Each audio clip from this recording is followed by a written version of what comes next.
Aujourd'hui, nous présentons ici en tant que direction de la protection de l'enfance. Avant de commencer quoi que ce soit, j'aimerais savoir s'il y a certains d'entre vous qui connaissent exactement c'est quoi le rôle de la direction de la protection de l'enfance. La protection de l'enfant. Super, on applaudit pour lui.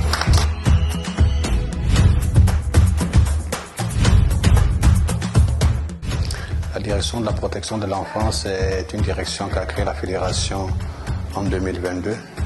Et l'objectif était par rapport au programme FIFA Guardian que la FIFA a eu à mettre en place pour lutter contre les différents abus qu'il y a dans le milieu du football.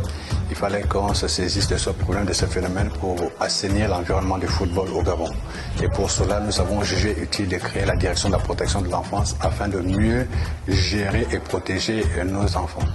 L'objectif est simplement, il faudrait d'abord, on nous demande de sensibiliser et éduquer nos enfants, c'est-à-dire qu'ils doivent être à même de savoir quels sont leurs droits et quels sont leurs devoirs dans le milieu du football.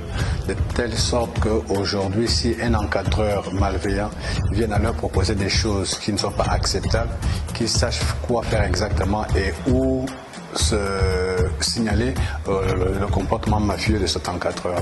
Donc voilà pourquoi nous allons vers ces enfants-là pour faire lire et interpréter le code de bonne conduite. Donc nous essayons de partager, de communiquer ce code de bonne conduite aux enfants en leur expliquant article après article pourquoi il est important qu'ils sachent quels sont leurs devoirs et leurs droits. Oui, il a vraiment parlé de ça et il a aussi parlé du fair play, jouer. Nous sommes une famille, tellement en sécurité pour que lorsque un coach veut, par exemple, violer, abuser d'une personne, lorsque nous voyons, nous devons faire signe au président de la Ligue ou un membre de la fédération. Vous savez, par le passé, un certain nombre de choses qui se sont posées et les enfants ne savaient pas à quoi s'en tenir. Ils sont morts silencieusement et aujourd'hui, nous essayons de faciliter justement en leur montrant quelles sont les différentes situations qui peuvent les amener à signaler un certain nombre de comportements.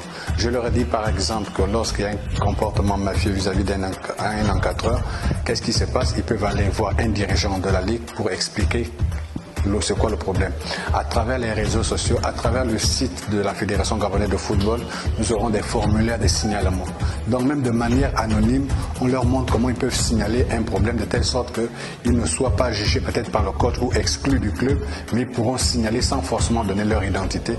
Au moins ce signalement pourra nous aider, nous permettre nous d'intervenir et de régler la situation. J'ai retenu que à partir de maintenant, nous sommes protégés dans tout ce que nous faisons. Une bonne initiative de la part de la fédération d'avoir créé cette direction pour protéger les enfants. Je pense que tout se passe bien. Nous sommes bien logés, bien nourris. Tout se passe bien.